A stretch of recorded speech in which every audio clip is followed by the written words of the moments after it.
Friends नमस्कार, स्वागत है आप सभी का हमारे यूट्यूब चैनल पर।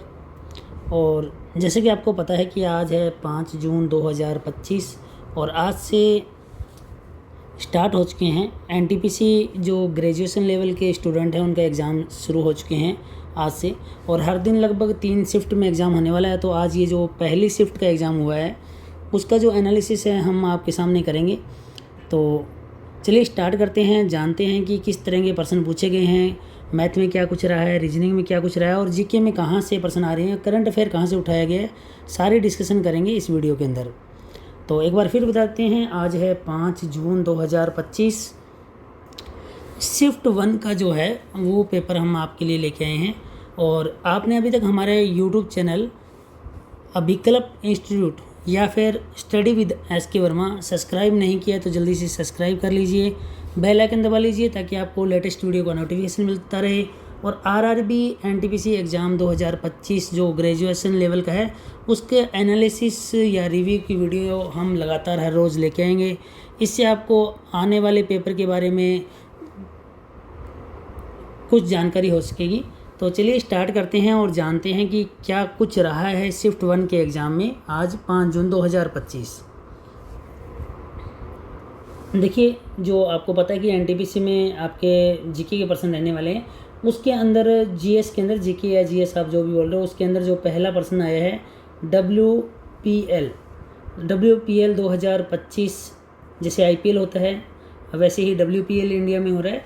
तो वीमेन प्रीमियर लीग का जो है उसका फाइनल मैच किसने जीता है, या 2025 का खिताब किसने जीता है, आपको ये बताना है।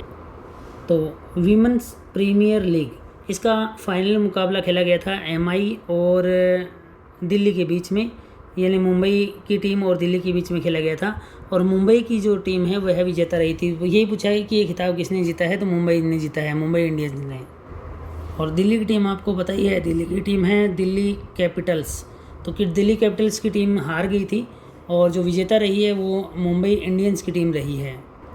और अगर आपने ये मैच देखा है तो आपको बता देते हैं कि जो MI की जीत हुई थी उस मैच के अंदर, यानी मुंबई इंडियन की जो टीम जीती थी वह जीती थी जी 8 रनों से।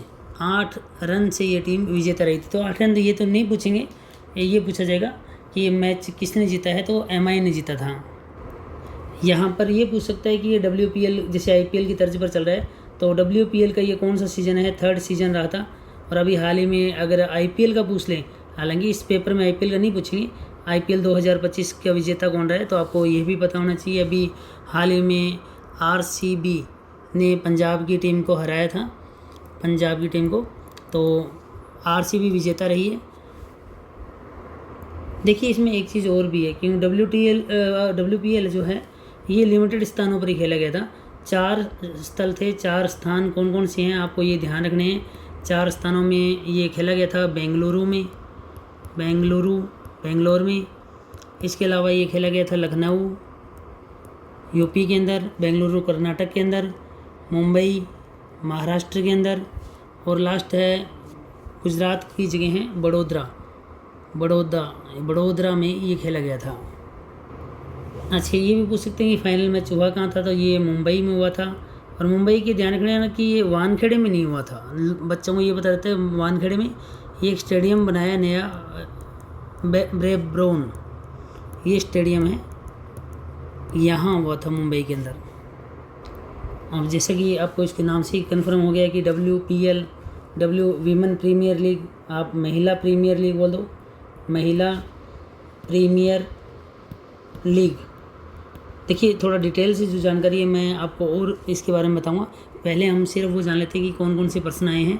तो WPL का प्रश्न है, हम कर रहे हैं RRB NTPC एग्ज़ाम 2025 जो 5 जून 2025 की शिफ्ट 1 के पेपर है उसके प्रश्नों की एनालिसिस कर रहे हैं। तो थोड़ी जानकारी थोड़ी देर बाद में लेंगे। पहले हम सिर्फ जो प्रश्न हमें पता लगे कि ये प्रश्न आए हैं उनके बारे में एनालिसिस कर लेते हैं, और फिर इनके बारे में थोड़ी डिटेल जानकारी ले लेंगे। और अगर आपको भी जो प्रश्न जानने हैं तो आप शुरुआत की 5 से 10 मिनट की वीडियो देख लीजिए, उसमें पता लग जाएगा कौन कौन से प्रश्न आए हैं। और आपको लगता है कि थोड़ा ज़्यादा हमें इन प्रश्नों के बारे में जानकारी होनी चाहिए तो आप पूरी वीडियो देख लीजिएगा, आपको जो भी अच्छा लगे। चलिए नेक्स्ट क्वेश्चन की ओर चलते हैं। चलिए अगला जो क्वेश्चन है, सेकंड क्वेश्चन बता देते हैं आपको कौन सा पूछा गया है। अगला क्वेश्चन पूछा गया है कि जो आप केग बोलते हो, KCAG, केग 2025 वर्तमान में कौन है? केग 2025, केग की फुल फॉर्म आपको पता है? कंट्रोलर नहीं है, ध्यान रखना, कंट्रोलर है। और ए का मतलब एंड होता है, और जी का मतलब ए का एंड ऑडिटर और जनरल। केक की फुल फॉर्म दोबारा देख लीजिए, controller and auditor general of India 2025। और हिंदी में अपने बोल देते हैं इसको नियंत्रक। हालांकि नियंत्रक से शब्द कंट्रोलर लगता है, कंट्रोलर है भी। नियंत्रक एवं महालेखा परीक्षक, तो ये फुल फॉर्म है। हिंदी में आप इसको ये बोल दोगे, इंग्लिश में केक बोल दो शॉर्टकट में। तो आपको बताना है कि केक 2025 का जो मेन व्यक्ति है, जो अध्यक्ष है इसका, वह कौन है? तो जो इसका आंसर आना था, सही आंसर संजय मूर्ति।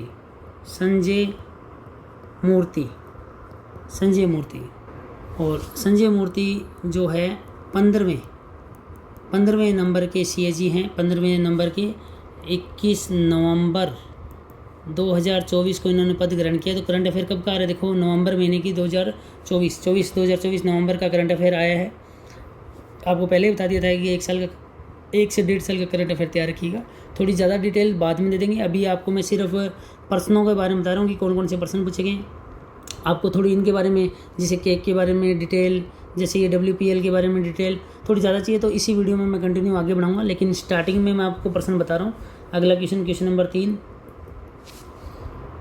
अगला प्रश्न जियोग्राफी का था। जियोग्राफी का प्रश्न ज़्यादा हार्ड नहीं था, ईजी था, लेकिन आपको थोड़ी सी डिटेल पता होनी चाहिए। प्रश्न आपको बताना चाहिए कि इंडिया के अंदर जो तटरेखा है, तटरेखा में देखो पूर्वी तटरेखा जो है और पश्चिमी तटरेखा है, वो किन किन राज्यों से मिलती है। प्रश्न ये आया था कि निम्न में से कौन सा राज्य है जो पूर्वी तटरेखा, यानी ये इधर वाली जो है पूर्वी तटरेखा पर स्थित है, यानी पूर्वी तटरेखा भारत के किन किन राज्यों को जोड़ती है, ऐसा प्रश्न आया हुआ है। देखिए, पूर्वी तटरेखा की बात होती है तो पूर्वी तटरेखा यहाँ पश्चिम बंगाल में है और उड़ीसा है। उड़ीसा के बाद में आंध्र प्रदेश है।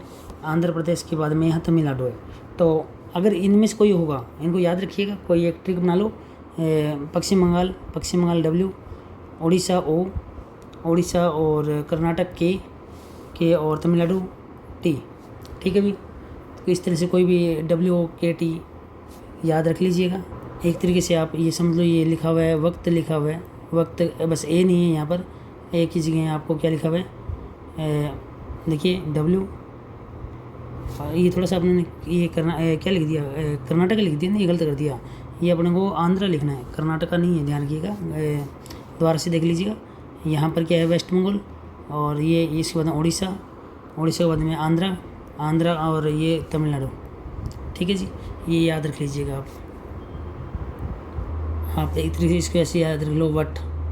तो वट, बस H को O याद रखना, वट याद रहेगा। तो वट से आप वहाँ कर आओगे। इधर वाली पूछे तो आपको ये केरला है, यहाँ कर्नाटका है, महाराष्ट्र है, बीच में गोवा भी है, ध्यान कीजिएगा, गुजरात है। तो ये अपनी पूर्वी तटरेखा है, ये पश्चिमी तटरेखा है। जो भी प्रश्न आए तो आप इससे कर लेना। ठीक है जी, तो आप ये याद कर लोगे। ये वाले जो है वेस्ट बंगाल, ठीक है जी, उड़ीसा, आंध्र प्रदेश, तमिलनाडु, और इधर वाला ये याद रख लीजिएगा। ये प्रश्न आया था कि पूर्वी तटरेखा से जुड़ा हुआ मतलब राज्य कौन सा है। तो पूर्वी तटरेखा से इनमें से कोई भी आएगा तो कर लीजिएगा आप। Question number 4। नेक्स्ट क्वेश्चन ऐसे आया था कि पाइका विद्रोह, जो पाइका विद्रोह है ये कब हुआ था, कहाँ हुआ था, ये आया हुआ है। और कब का अगर पूछे तो ये ध्यान रखिएगा, विद्रोह जो भी आ रहे हैं आप 1857 की क्रांति जब पढ़ते हो ना, इससे तुरंत पहले यानी 1818 हो, 1819 हो, 1820 हो, मतलब आप एक तरीके से ये पढ़ के चले जाओ 1801 से लेकर 1857, इसके बीच में जितने विद्रोह हुए थे ना, यहाँ से एक % पक्का पूछेगा विद्रोह का। तो आपको मैं बता देता हूँ इस विद्रोह का याद रखने का सही तरीका है।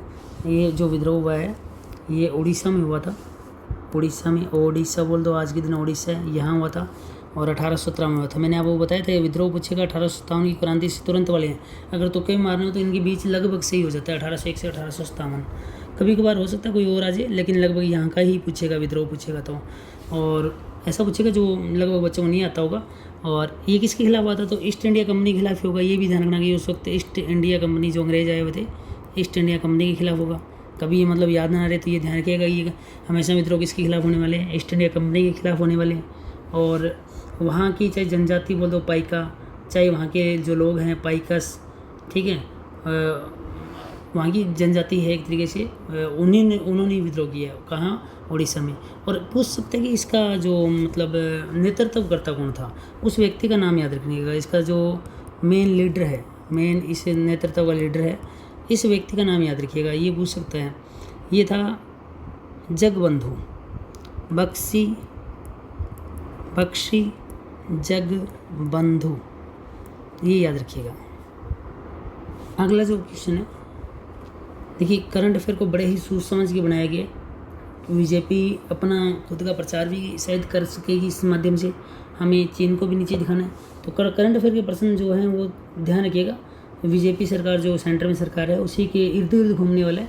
तो आपको पता होगा कि जो BRI, इसको अपने बोलते हैं बेल्ट एंड रोड इनिशिएटिव।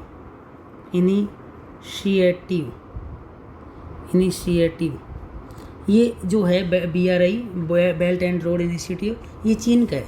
ये चीन जो कॉरिडोर बना रहा है उसी का है। तो प्रश्न आया था कि हाल ही में किस देश ने ये चीन की जो ये BRI है, चीन की बेल्ट एंड रोड इनिशिएटिव जो इसका प्लान है, उससे कौन सा देश हटना चाहता है? कौन सा देश जो है मतलब उसने अपना नाम वापस ले लिया है जो हट रहा है इससे? एक जुड़ने वाला देश भी बताऊंगा मैं आपको, वो आ सकता है। जुड़ने वाला कौन सा है? तो अभी फ़िलहाल तो हटने वाले देश का नाम है। कौन से देश ने हटने का फैसला लिया है? किससे? ये अपने BRI से, चीन की BRI से, बेल्ट एंड रोड इनिशिएटिव से हटने का फैसला किया है। तो ये फैसला जो किया है पनामा देश ने किया, पनामा। और ये फैसला पता कब हुआ था? ये फैसला हुआ था 2 फरवरी 2025। तो करंट अफेयर फरवरी का भी आ रहा है। अपना देख लिया 2024 में भी आ गया करंट अफेयर, फरवरी का भी आ गया। तो आपको एक आइडिया हो गया मोटा मोटा कि करंट अफेयर कहाँ से आ रहा है। करंट अफेयर में मई के अंदर की बात है, मई 2025। तो मई 2025 हालांकि करंट अफेयर उठाएगा नहीं तो आप, लेकिन आपको पता होना चाहिए कि BRI से एक दक्षिणी अमेरिकी देश, यानी जब आप वर्ल्ड मैपिंग करते हो तो उत्तरी अमेरिका, दक्षिण अमेरिका के जो देश है, तो दक्षिण अमेरिका के देश है वो जुड़ा है। तो बता सकते हैं कि वो कौन सा देश है? तो दक्षिण अमेरिका के देश है कोलंबिया। कोलंबिया विमान आपने सुना होगा। कोलंबिया जब मतलब कल्पना चावला को जो विमान लेके गया था वो भी कोलंबिया के नाम पर था, जिससे वो लौट रहे थे शायद। तो आपको ये ध्यान रखना है कि यहाँ पनामा ने एग्जिट कर लिया, कोलंबिया ने क्या कर लिया? एंट्री कर ली। तो ये भविष्य के पेपरों में हो सकता है आज, अभी मई 2025 का है तो मैं भी नहीं कहूँगा कि अभी आज, लेकिन ये वाला देखो आ गया फरवरी का। तो करंट अफेयर फरवरी की पर कमांड बना लीजिएगा, ध्यान रखिएगा। BRI को देख लीजिएगा। हाँ जी, अब आपको भारत के जीके में बता देता हूँ, क्योंकि देखो इतिहास के प्रश्न आने वाले हैं। मध्यकालीन भारत का आने वाला है, प्राचीन भारत का आने वाला है, तो मध्यकालीन आधुनिक भारत का आने वाला है। आधुनिक भारत में आपको ध्यान रखना है, आधुनिक भारत में आपको पढ़ना है 19वीं शताब्दी की स्टार्टिंग, एंडिंग, क्योंकि 1857 क्या है? 19वीं शताब्दी है। तो 1857 के बाद क्या लगभग 19वीं शताब्दी स्टार्टिंग या 19वीं शताब्दी पूरी पढ़ लो, जिसमें आपको सुधारक मिलेंगे। ये लगभग टाइम है 1857 की क्रांति खत्म होने के बाद, और लगभग मान को चलो 20वीं सदी आ गई थी, 1901 तक मान लो आप। ये जो दौर था ये पढ़ लीजिएगा। ये दौर था राजा राम मोहन राय। जो बच्चे अभिकल्प इंस्टीट्यूट के हैं, अभिकल्प के, उनको बुकलेट मिली हुई है 19वीं शताब्दी की, तो उसको अच्छे से पढ़ लीजिएगा। राजा राम मोहन राय का है, स्वामी विवेकानंद का है, दयानंद सरस्वती का है। ये टाइम है, यहाँ से एक प्रश्न आया है। तो यहाँ से प्रश्न इस बार आ गया, मैंने बताया था यहाँ से प्रश्न आएगा। वेदांता कॉलेज की स्थापना किसके द्वारा की गई? तो वेदांता कॉलेज की स्थापना किसके द्वारा की गई है? राजा राम मोहन राय द्वारा की गई है। अब आपके सामने ये बात हो सकती है कि वेदांता कॉलेज स्थापित कहाँ हुआ, तो उस वक्त मेन कोलकाता ही था। आपको अगर मान लो कि याद नहीं आ रहा, तुक्का भी मारना है, बंगाल तुक्का मारो, कोलकाता तुक्का मारो, ठीक है। और सन, और मैंने ये दौर बता ही दिया, ये सन था 1857 के आसपास का।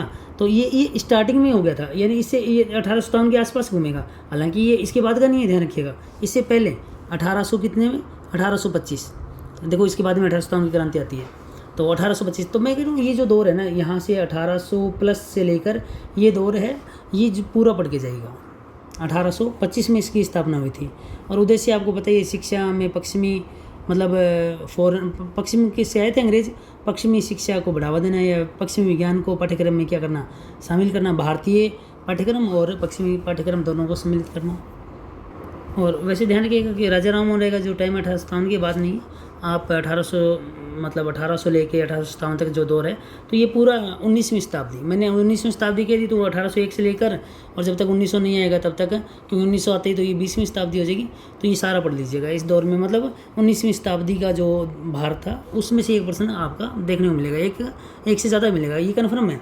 हर पेपर में आएगा, देखना। अगली शिफ्ट होगा तो भी मैं बता दूंगा। इससे राजा राम मोहन राय का जो दौर था, दयानंद सरस्वती का जो दौर है अपने, तो उस टाइम का स्वामी विवेकानंद का दौर है, उस दौर से आपको प्रश्न देखने को मिलेगा आधुनिक भारत का।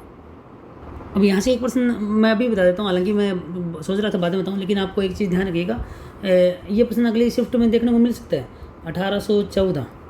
1814 में आत्मीय सभा, देखो अगली शिफ्ट का मतलब जरूरी नहीं कि आज की अगले किसी भी दिन आप लगातार, आपको पता है कि कई दिन एग्जाम चलेंगे एनटीपीसी के, तो किसी भी शिफ्ट में आपसे पूछ सकता है आत्मीय सभा की स्थापना कब हुई। 1814 में किसने की, राजा राम मोहन राय ने। और आपको ये भी बताना चाहिए भविष्य में ये जाके यही समाज 1828 में किस नाम से जाना गया, ब्रह्म समाज। तो ये पूछा जाता है ब्रह्म समाज के संस्थापक कौन है, तो राजा राम मोहन राय। देखिए मैंने आपको बताया था, जो स्टूडेंट हमारे हैं, हमारे मतलब अभिकल्प इंस्टीट्यूट से जो हैं, अभिकल्प इंस्टीट्यूट, ये आप स्क्रीन पर देख पा रहे हो, मैं थोड़ा जूम करके आपको बता देता हूँ। देखिए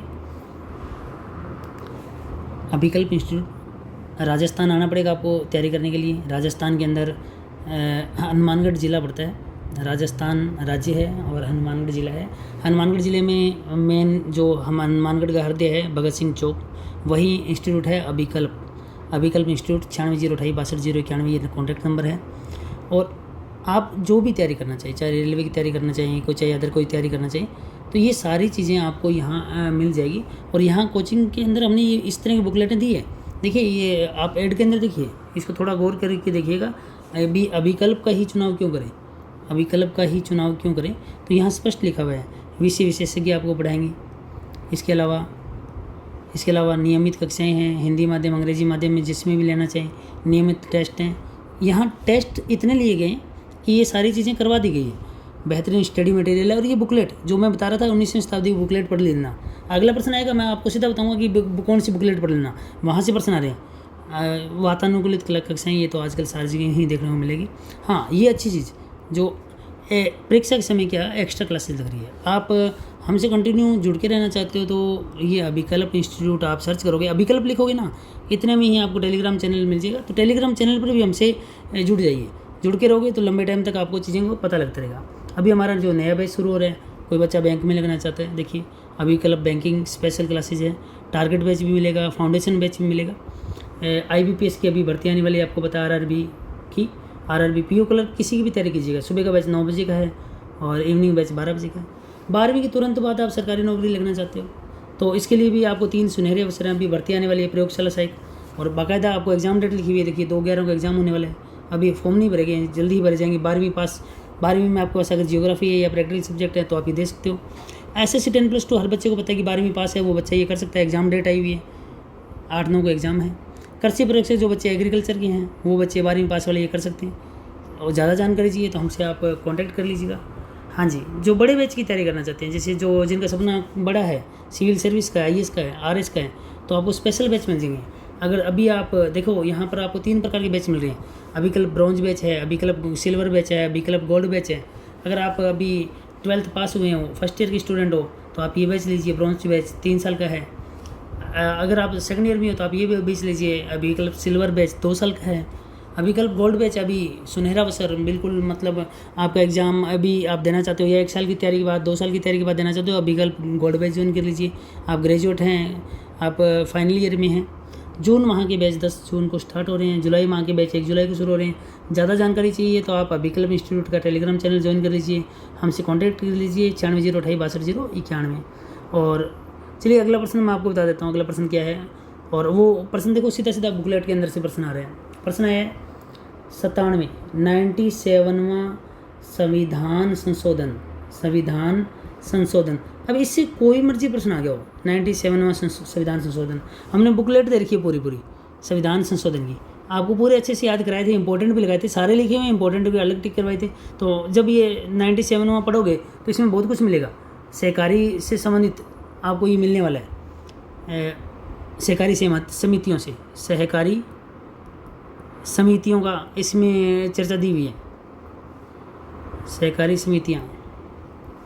तो आप इस बुकलेट को खोलिएगा, आपको मिल जाएगी।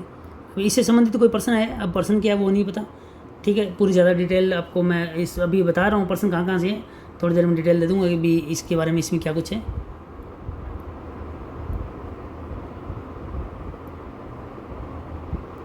एग्जाम में पूछा गया कि ये जो 97वां संविधान संशोधन है इसमें कौन सा अनुच्छेद जोड़ा गया था, तो अनुच्छेद 43B जोड़ा गया था। अनुच्छेद 43B में लिखा था सहकारी समितियों को क्या हो, सहकारी समितियों का गठन हो, सहकारी समितियों का कामकाज क्या रहेगा, उनका प्रबंधन कैसे हो, ये सारा कुछ जोड़ा गया था। और 43B के अकॉर्डिंग ये तो इस बार जो प्रश्न पूछा है, भविष्य में फिर पूछ लेंगे। आपको बता रहा हूँ 97वां संविधान संशोधन है, इसी में अनुच्छेद एक और जोड़ा गया था 19(1)(c). आपको मैंने मौलिक अधिकार करवाए हैं, मौलिक अधिकार के अंदर स्पष्ट बताया था कि ये अनुच्छेद जोड़ के इसको सहकारी समितियों को किसमें जोड़ दिया गया था, मौलिक अधिकार प्रदान किया गया था। सहकारी समितियाँ बनाने को मौलिक अधिकार के तहत लाया गया था 19(1)(c) में। अगले किसी शिफ्ट में पूछ सकते हैं 97वां संविधान संशोधन आया कब, 2011 में है, ये इंपॉर्टेंट है। हाँ भी अगला जो प्रश्न पूछे, फिर राजा राम मोहन राय का उस दौर का गया अंतरजातीय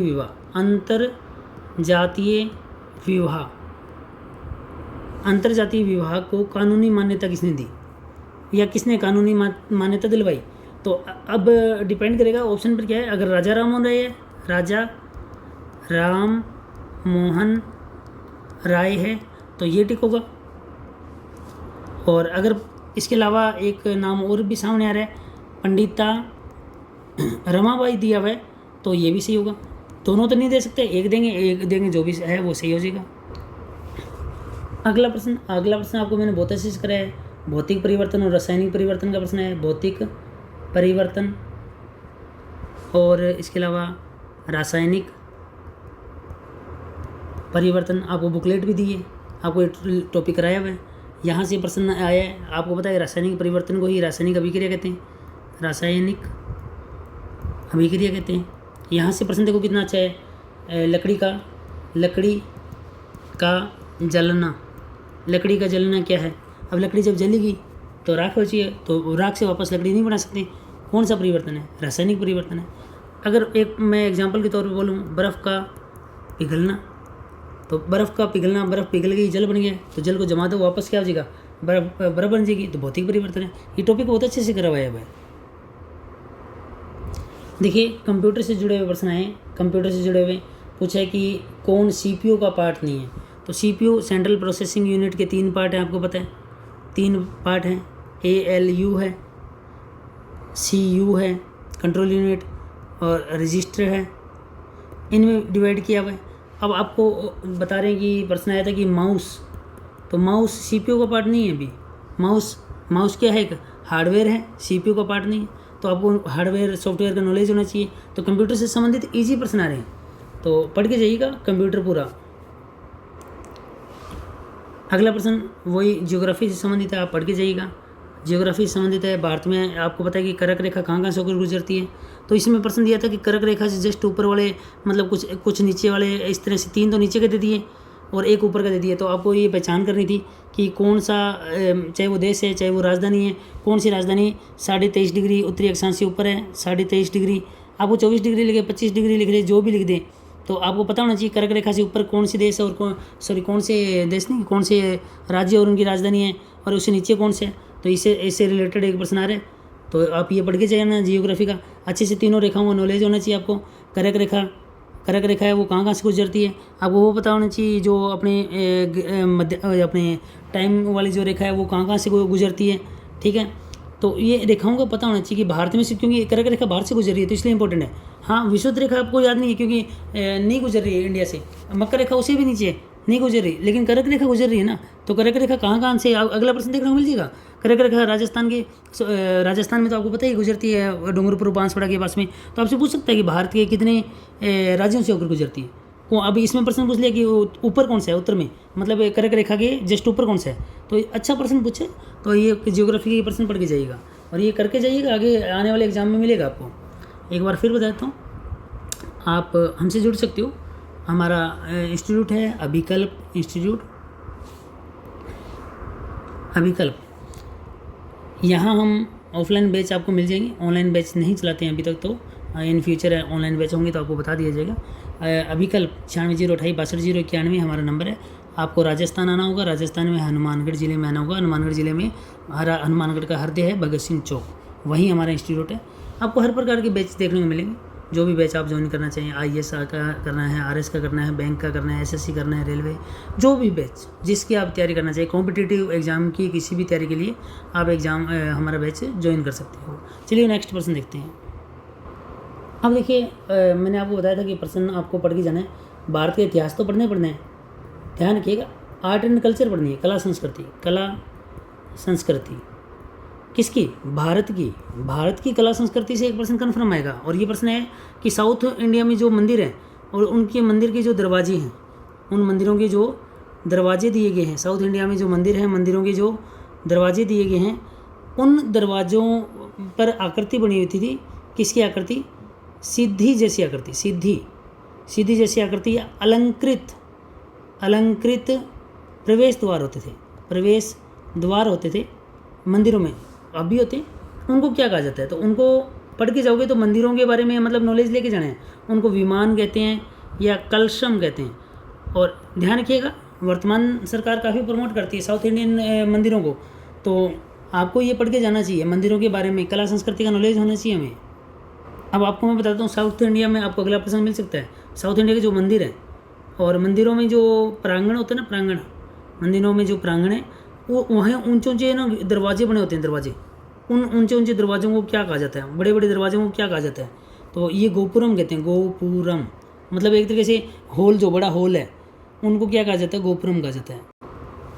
अगला प्रश्न है गुप्ती का अर्थ क्या है, तो ये गुप्त काल का शब्द है, गुप्त काल का। तो गुप्ती का अर्थ होता है राज्य, और राज्य को ही क्या कहा जाता है, प्रांत। तो ऑप्शन में राज्य मिले या प्रांत मिले करके आ जाना। जैसे आज राजस्थान राज्य है, ठीक है, और राजस्थान राज्य को क्या बांटा गया है, कई जिलों में बांटा गया। किस में बांटा गया, कई जिलों में बांटा गया। और जिला उस वक्त क्या कहलाता था, विषय कहलाता था। विषय क्या कहलाता था, विषय, या प्रदेश बोल दो, प्रदेश, मेवाड़ प्रदेश, मारवाड़ प्रदेश। अगला जो प्रश्न है केमिस्ट्री का, केमिस्ट्री में एक प्रश्न रसायन विज्ञान का आ चुका है, एक और आ चुका है।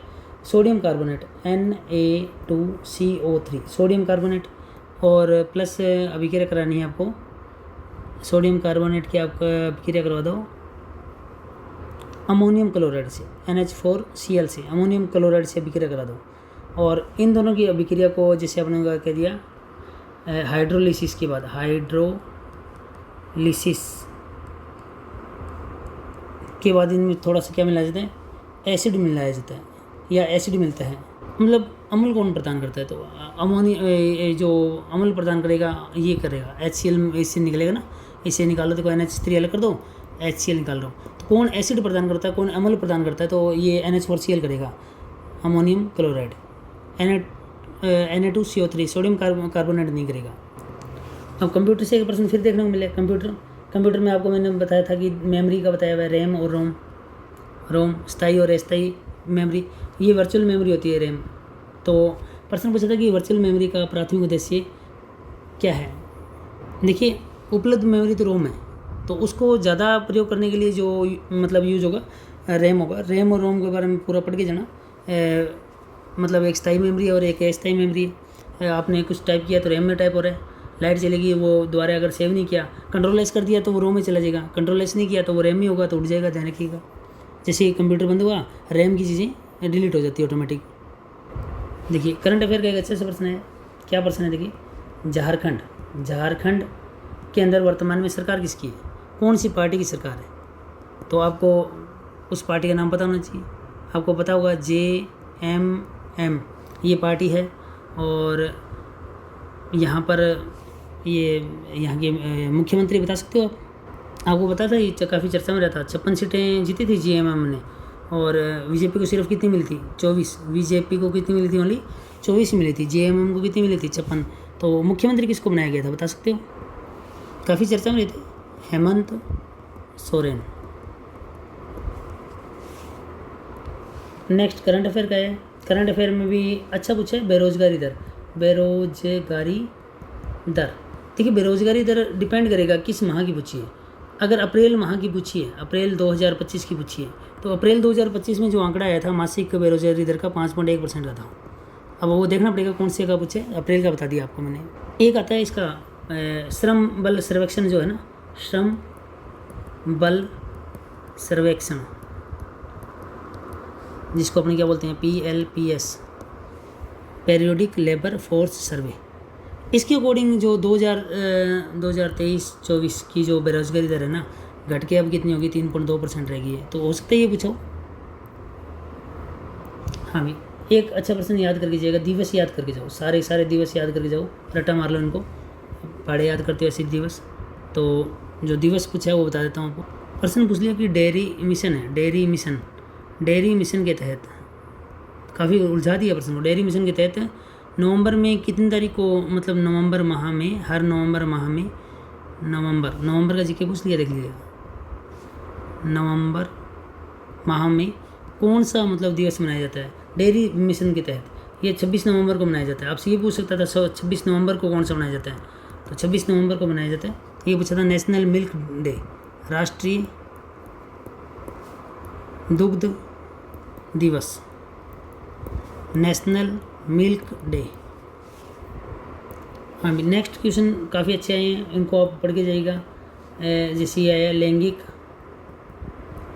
लैंगिक असमानता सूचकांक का प्रश्न है। लैंगिक असमानता सूचकांक, जिसको आप बोलते हो लैंगिक gender inequality index, GII, gender inequality index. ये रिपोर्ट जारी कौन करता है? पहले तो ये देखो, UNDP जारी करता है। UNDP का पूरा नाम पता होना चाहिए आपको। UN संयुक्त राष्ट्र, DP डेवलपमेंट प्रोग्राम यानी विकास कार्यक्रम, संयुक्त राष्ट्र विकास कार्यक्रम, और ये जारी करते हैं। इसमें भारत की रैंक क्या है? भारत की रैंक पूछिए तो भारत की रैंक पता होना चाहिए। भारत की रैंक है 102वां भी। ये कौन सी रिपोर्ट है? ये 2025 की रिपोर्ट है, ये ध्यान रखिएगा। 2025 की रिपोर्ट पूछी है। और अगर 102वां स्थान है भारत का, तो कितने में से? 193 देशों में से, 193 देशों में से। देखो एक next HDI report, human index report जो है ना, ह्यूमन डेवलपमेंट इंडेक्स, मानव विकास सूचकांक 2025, मानव विकास सूचकांक 2025, ये पूछ सकता है। इसमें भारत की रैंक कौन सी है? तो भारत की रैंक 130वीं है। कितने में से? वही 193 में से। भारत का स्कोर पूछ ले, 0.685, 0.685, ये याद कर लीजिएगा, नेक्स्ट पेपर में मिल जाएगी आपको। करंट अफेयर के अच्छे खासे प्रश्न पूछे गए। करंट अफेयर को ध्यान से पढ़ के जाएगा। और इंडेक्स पूछे, बहुत ज़्यादा इंडेक्स पूछे हैं। अगला इंडेक्स फिर पूछ लिया, CCPI का पूछ लिया। CCPI 2025 में कितने देशों ने भाग लिया? CCPI है क्या? पहले C का जो मतलब है क्लाइमेट, पहले C का मतलब है क्लाइमेट, पहले C का मतलब है क्लाइमेट, दूसरे C का मतलब है चेंज, क्लाइमेट चेंज। P का मतलब performance index 2025, climate change performance index 2025। Hindi में आप क्या बोलोगे? क्लाइमेट चेंज मतलब जलवायु परिवर्तन। देखो रेलवे एक संकेत दे रहा है कि प्रश्न कहाँ से ले रहा है, पर्यावरण से उठा रहा है। जलवायु परिवर्तन को उठाया है, पर्यावरण के और प्रश्न भी उठाए हैं। तो जलवायु परिवर्तन प्रदर्शन सूचकांक परफॉर्मेंस इंडेक्स प्रदर्शन सूचकांक 2025 जिसको CCPI बोलते हैं, इसमें कितने देश शामिल किए गए हैं? तो यहाँ आपको पता होना चाहिए टोटल जो देश हैं, कुल देश, तो कुल देश जो हैं 65 कुल देशों को शामिल किया गया है। 65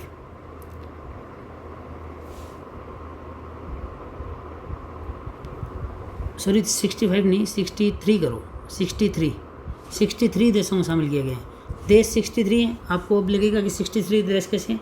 देश 63 प्लस एक EU है। EU का मतलब यहाँ पर है यूरोपीय संघ, उसमें कई देश हैं, तो 63 देश ये और EU, वैसे तो टोटल 64 हो जाएंगे, लेकिन उसने पूछा कि कितने देश शामिल किए गए हैं, तो ऑप्शन में जो दिया हुआ है 63 दिया हुआ था। और मेनली इस इंडेक्स में जो देखा जाता है वो ये देखा जाता है GHG मतलब ग्लोबल मतलब वैश्विक, ग्लोबल ग्रीन हाउस गैस जो है उसके बारे में। आगे आने वाले एग्जाम में पूछ सकता है कि भारत इसमें है क्या? भारत बिल्कुल है इसमें। भारत का स्थान कौन सा है? 10वां स्थान। भारत का 10वां स्थान है 63 में से, तो भारत की रैंक अच्छी है, 10वां स्थान है। भारत काफ़ी अच्छे, मतलब भारत के मार्केट में EV वगैरह चल रही है, आपको पता है, तो हम लोग प्रदूषण कम कर रहे हैं, तो हमारी रैंक भी अच्छी है, 10वें स्थान पर हैं हम।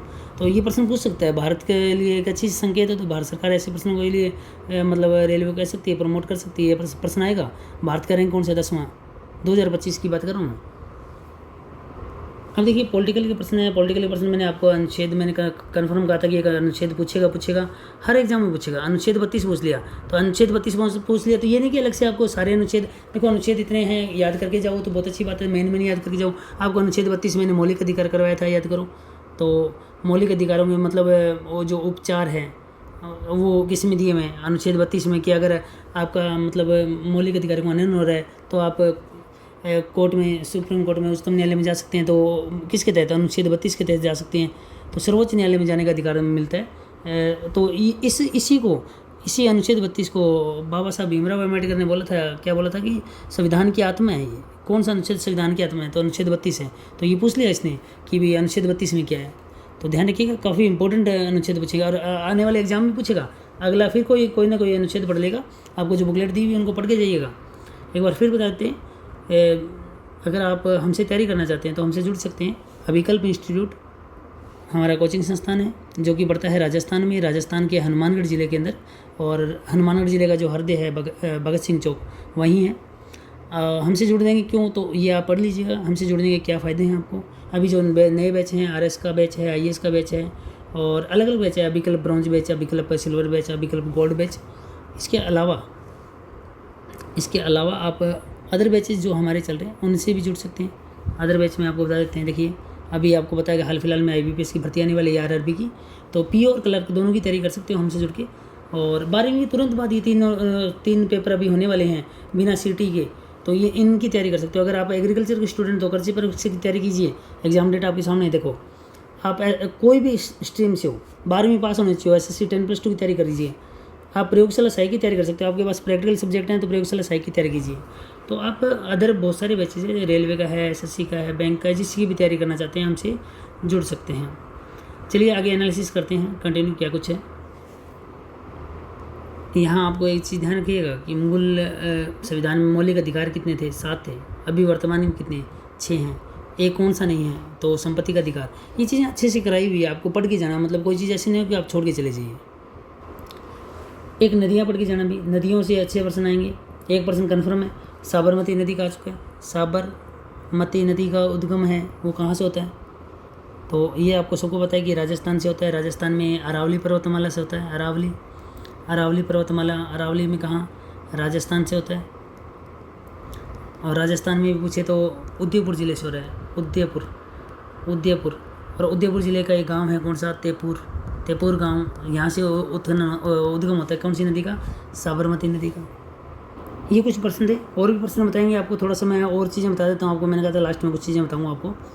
तो यहाँ सबसे पहले जो स्टार्ट किया था, देखो अपन कर क्या रहे हैं, हम लोग कर रहे हैं कि जो NTPC एग्ज़ाम हुआ है, RRB NTPC एग्ज़ाम 2025, जो कि 5 जून को पहली शिफ्ट हुई है, उसका एनालिसिस कर रहे हैं, प्लस रिव्यू कर रहे हैं कि क्या कुछ है।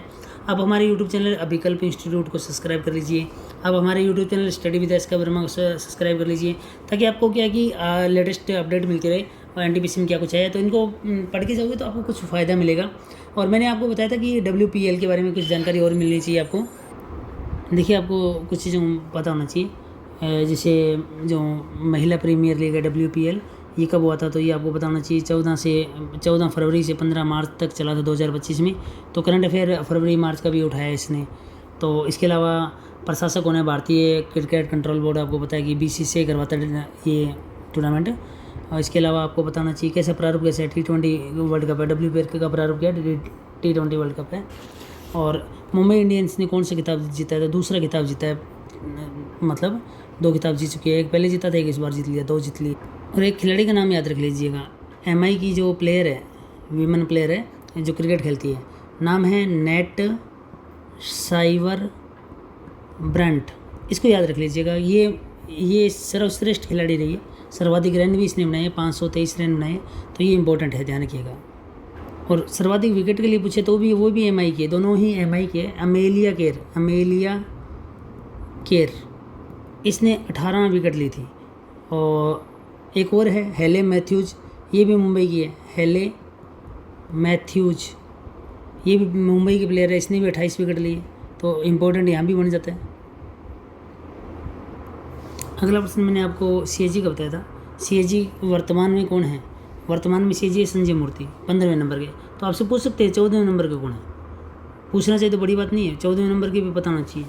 तो 14वें नंबर के थे गिरीश चंद्र मुर्मू, ये ध्यान रखिएगा। ये कौन से नंबर के थे, ये 14वें नंबर के थे। और ज़्यादा ही इंपॉर्टेंट बना दे कि तो मतलब हार्ड बनाए, तो फर्स्ट CAG कौन थे, फर्स्ट CAG फर्स्ट थे वी नरहरि राव। यदि आप हमसे जुड़ना चाहते हैं तो हमारा इंस्टीट्यूट का नाम आप स्क्रीन पर देख पा रहे हो, अभिकल्प इंस्टीट्यूट, भगत सिंह चौक, हनुमानगढ़ जंक्शन। आप रेलवे की तैयारी कर सकते हो, NTPC के अभी एग्ज़ाम चल रहे हैं, NTPC 12th लेवल के जो एग्ज़ाम आने वाले हैं उनकी तैयारी कर सकते हो आप। ग्रुप D की तैयारी करना चाहो तो हमसे कर सकते हो, ALP की तैयारी कर सकते हो, असिस्टेंट लोको पायलट की भर्ती है, बैंक में तैयारी कर सकते हो, अभी RRB का आने वाला है, उसके बाद IBPS का आने वाला है, अलग अलग बैच है, सेपरेट बैच मिलेंगे। SSC के अंदर आप CGL की तैयारी हमसे कर सकते हो, CPO आने वाली है, दिल्ली पुलिस की तैयारी कर सकते हो, CHSL का अलग से बैच है, स्टेनो की तैयारी कर सकते हो। राजस्थान में चतुर्थ श्रेणी की जो भर्ती आई हुई है उसकी फॉर्म अगर आपने भरे हैं तो उसकी भी तैयारी हमारे पास कर सकते हो। 2 दिन की डेमो मिलेगी, नए बैच बिल्कुल मिल जाएगा आपको। रीट के अंदर आप अगर पात्रता आपकी क्लियर है तो रीट मेंस का बैच मिल जाएगा आपको। पात्रता का बैच लेना है तो पात्रता का मिल जाएगा, लेवल 1 लेवल 2 दोनों बैच मिल जाएंगे। शिक्षक के अंदर अभी फर्स्ट ग्रेड का पेपर तो अभी होने वाला है, तो फर्स्ट ग्रेड का बैच तो अभी नहीं मिलेगा, लेकिन सेकंड ग्रेड का बैच जो होगी आपको पता है आपके सितंबर महीने में होने वाला शिक्षक का, तो पेपर 1 मिल जाएगा, पेपर 2 भी मिल जाएगा, दोनों पे मिल जाएंगे। प्रयोगशाला सहायक की अच्छी भर्ती अभी आने वाली है और एग्ज़ाम डाटा आई हुई है, तो 12वीं पास से अगर कोई प्रैक्टिकल सब्जेक्ट है वो बच्चा करना चाहे तो बिल्कुल कृषि प्रयोग से कोई बच्चा अगर तैयारी करना चाहे तो उसके लिए बैच मिल जाएगा। हमारा कॉन्टैक्ट नंबर है 9608626091।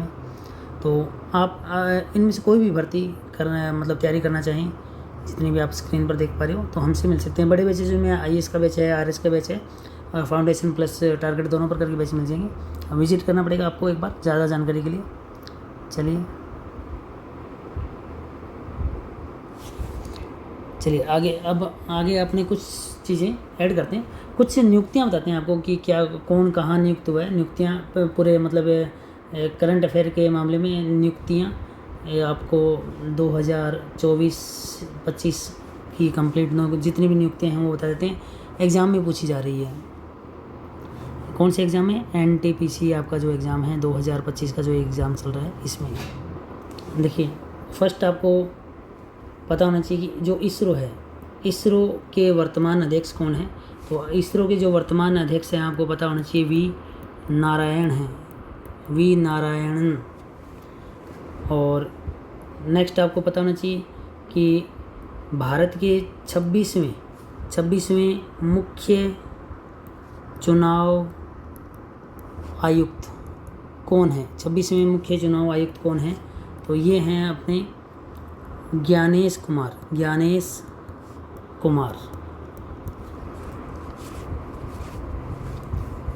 नेक्स्ट प्रश्न आपसे पूछ सकते हैं सेबी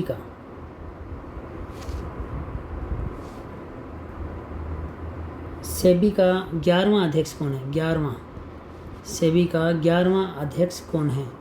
तो 11वां अध्यक्ष है तुहिन कांता पांडे। इनको याद कर लीजिएगा। IOC जो ओलंपिक की पहली महिला अध्यक्ष कौन है? Christie Coventry. इम्पोर्टेंट इसलिए महिला है, प्रथम महिला अध्यक्ष है, पूछ सकते हैं। जो अपने PM हैं उनकी निजी सचिव के बारे में बात करें। निजी सचिव PM की निजी सचिव निधि तिवारी। और पूछ सकते हैं आपको HPCL के नए अध्यक्ष कौन हैं? तो HPCL के नए अध्यक्ष हैं विकास कौशल।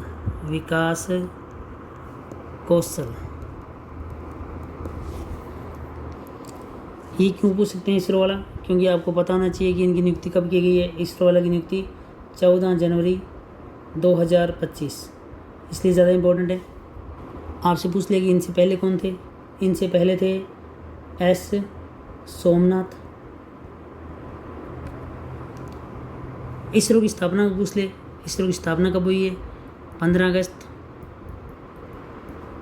1969 में हुई है। इसरो का मुख्यालय आपको पता ही है सबको, बेंगलुरु कर्नाटक में। नेक्स्ट जो प्रश्न है आपको पूछा था 26वें मुख्य चुनाव आयुक्त। तो ये 26वें मुख्य चुनाव आयुक्त ये कब बने? 19 फरवरी 2025। तो करंट अफेयर अभी का है, 2025 को बने मुख्य चुनाव आयुक्त। इनको अपने क्या बोलते हैं?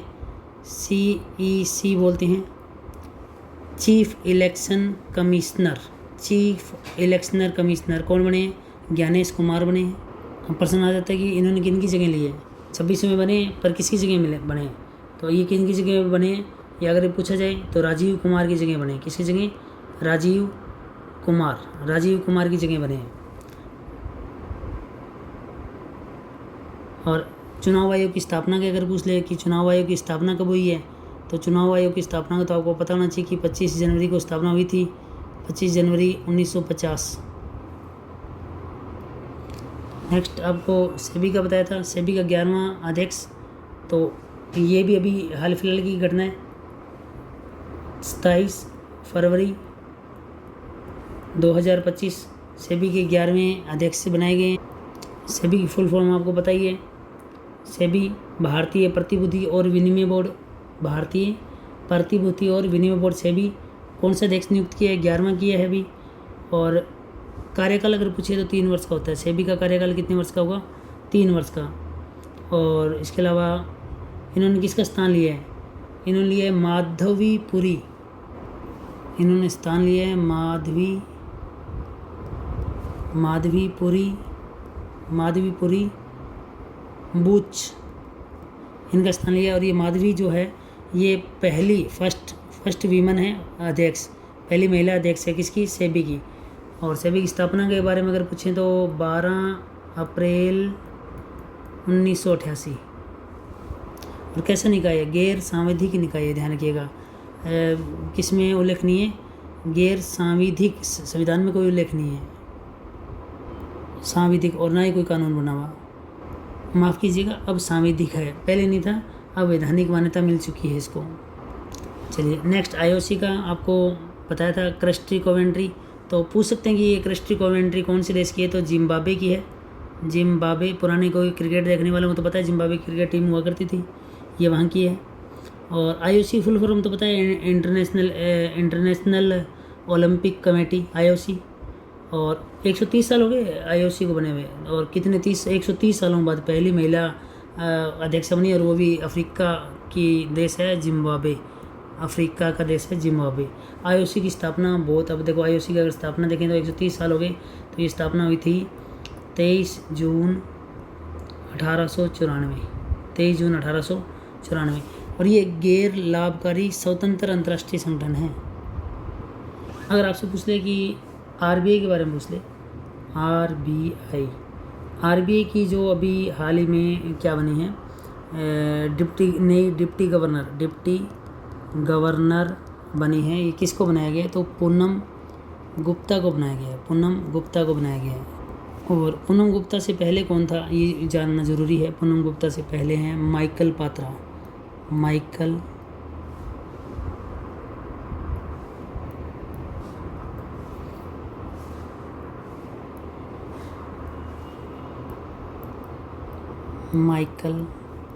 पात्रा। आरबीआई के बारे में पता होना चाहिए। आरबीआई काफ़ी इम्पोर्टेंट है। आरबीआई का मुख्यालय मुंबई में है। आरबीआई की स्थापना 1 अप्रैल 1935 में हुई। ये इम्पोर्टेंट है। मुंबई में इसका क्या है, मुंबई में इसका कार्यालय है, इसका मतलब मुख्यालय है। और जो आरबीआई एक्ट था, आरबीआई एक्ट वो कब आया था, 1934 आया था, इसके तहत बना था। और अभी वर्तमान में इसका 26वां गवर्नर है। 26वें गवर्नर कौन है इसका, संजय मल्होत्रा है, संजय मल्होत्रा है। तो ये कुछ आप पढ़ के जाइएगा। तो ये था एनालिसिस। आपको एनालिसिस के साथ साथ कुछ आगामी परीक्षाओं के लिए आपको मोस्ट इम्पोर्टेंट प्रश्न भी दे दिए हैं। और प्रश्नों को जितना पढ़ के जाओगे उतना ही फ़ायदा मिलेगा। हम एनालिसिस कर रहे हैं आरआरबी एनटीपीसी एग्ज़ाम 2025, जो कि 5 जून 2025 शिफ्ट 1 में आज जो पेपर हुआ है, आज 5 जून 2025 शिफ्ट 1 में उस पेपर का हम रिव्यू कर रहे हैं, एनालिसिस कर रहे हैं। और आपको यहाँ ध्यान रखने वाली बात यह है कि आप 5 जून की पहली शिफ्ट का कर रहे हो एनालिसिस, तो सेकंड शिफ्ट के प्रश्न भी देखोगे, थर्ड शिफ्ट के देखोगे, तो आपको पता होगा कल का जो एग्ज़ाम है 6 जून के, जिन बच्चों का 6 जून का एग्ज़ाम है तो उनके लिए तैयारी हो जाएगी। इससे आगे 7 जून 8 जून उनको तो बहुत फ़ायदा मिलने वाला है। तो ये वीडियो ज़रूर देखना। और आप हमसे लगातार जुड़ के रहना चाहते हो तो हमारे यूट्यूब चैनल अभिकल्प इंस्टीट्यूट और स्टडी विद एस.के. वर्मा, इन दोनों पर जुड़े जाइए। दोनों पर ही हम ये वीडियो अपलोड करते हैं। तो और दूसरा हमारा कोचिंग सेंटर है अभिकल्प इंस्टीट्यूट। हमसे कोचिंग करना चाहिए तो हमसे यहाँ पर विजिट कर सकते हैं। एक बार फिर बताते हैं कोचिंग सेंटर का, आपको बता दिया इस वीडियो में 2-3 बारी, आप देख लीजिए। हमारा ये कोचिंग संस्थान है अभिकल्प, ये आप एड्रेस नोट कर लीजिएगा। अभिकल्प इंस्टीट्यूट 9608262091, भगत सिंह चौक, हनुमानगढ़ जंक्शन, राजस्थान। आपको राजस्थान आना पड़ेगा, राजस्थान। चलिए आज इस वीडियो में इतना ही। नेक्स्ट वीडियो में फिर मुलाकात होगी, तब तक के लिए बाय, टेक केयर।